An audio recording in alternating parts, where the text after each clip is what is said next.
Thank you. Now on Bound, celebrity hair coach and health and wellness expert Deshaun Bullard has issued a state of emergency for black women who are suffering from hair loss. And you got to listen to this statistic. According to the American Academy of Dermatology, nearly half of all African-American women are losing their hair, and it is becoming an epidemic. So we are excited that Deshaun able to join us tonight. Thank you for being here. No, thank you for having me. Thank you. Because this is a shocking statistic. Nearly half of black women experiencing hair loss.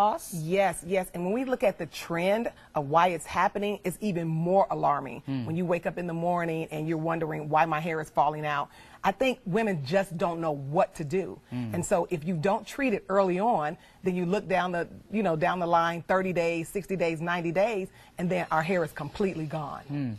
What is the cause behind this? Well, if we look at the top 3 causes, there are several causes, but if we talk about the top 3, number 1 being what we call self-inflicted hair loss, mechanical damage, wearing wigs, wearing weaves, wearing extensions, and sometimes over-coloring, over-bleaching our hair. But the major causes is the hair extensions and the wigs that we're wearing. And we want to be clear.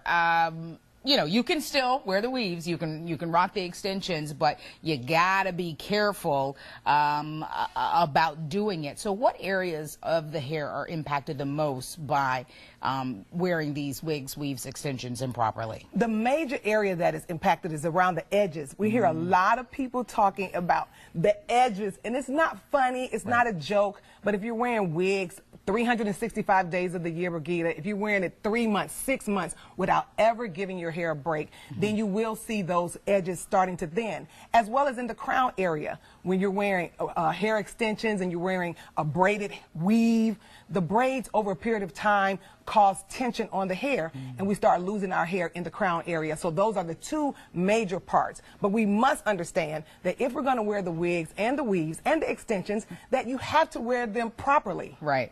Right. And so if you're going to do this, what is the proper way to take care of your natural hair? Because a lot of times people use it as a protective style, because I know before I started wearing my natural hair here out on air, I had a sew-in, and that was for my transition period. But I was really on top of taking care of my hair underneath. So how do women do that? And I'm glad that you said that, but most women don't do that because natural hair is a challenge to take care of. And so we move into definitions like protective styles, but the definition of protect is keeping from harm, hurt, and danger. But if you're wearing your hair in some type of extensions or cover up, then at least every 6 to 8 weeks, you need to take the extensions out and treat your own hair. Get a steam treatment, hydration, a shedding protein treatment, but the major thing is take care of your own hair so we won't see these alarming numbers. And I guess that also what goes hand in hand in that is making sure whoever is putting in those weaves, wigs, extensions knows the importance of taking care of your hair underneath too. Exactly, because hair loss is not a hair issue, it's a scalp issue. So when we lose our hair, we have to look at scalp care. It's just like hygiene with our teeth. If you go to the dentist maybe twice a year, but if you have bad oral care at home, then you're going to have problems with your teeth. The same thing with your hair.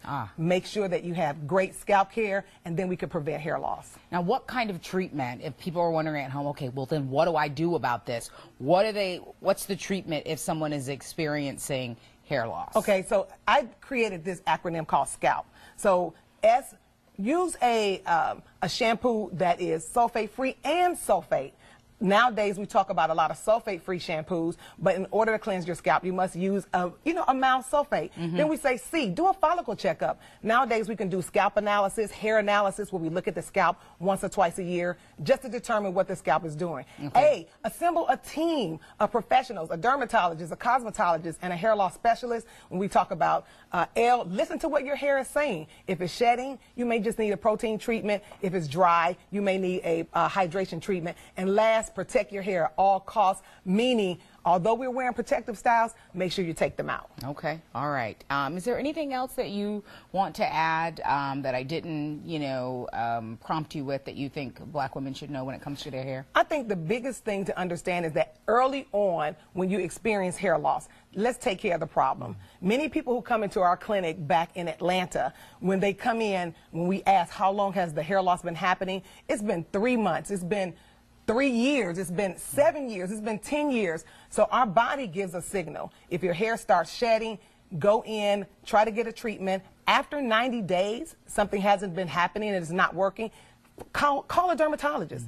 Seek medical treatment. You know, studies also show that only 8.8% out of that half of African American women see a professional to get their hair taken care of. And one medically. other thing I know we popped up on the screen that I want to touch on is diet. Yes. Is a part of this. Lack or excessive amount of nutrients that can cause hair thinning and hair loss. Yes, we don't eat properly now. So just like I said, hair loss is not a hair issue, it's a scalp issue, but thinning hair is a malnutrition strand issue. So if during the time where our hair is being made in the womb, called the dermal papilla, some technical stuff, if you're not getting the nutrition that you need, your strand will produce a very thin strand. So we have to make sure we take some type of hair nutritional supplement that has DHT blockers. We always look at biotin, but biotin is not the only thing that we need when we're talking about hair loss. Okay. If All we're right. talking about maintaining healthy hair, that's a difference. Okay. Much more information on WBTV.com. Be sure to look in the web extras section. It's always right there on the homepage, folks. Deshawn, thank you so much. Just a wealth of information tonight. We appreciate you being here. Thank you for having me. All right, stay with us. We got more coming up right after the break.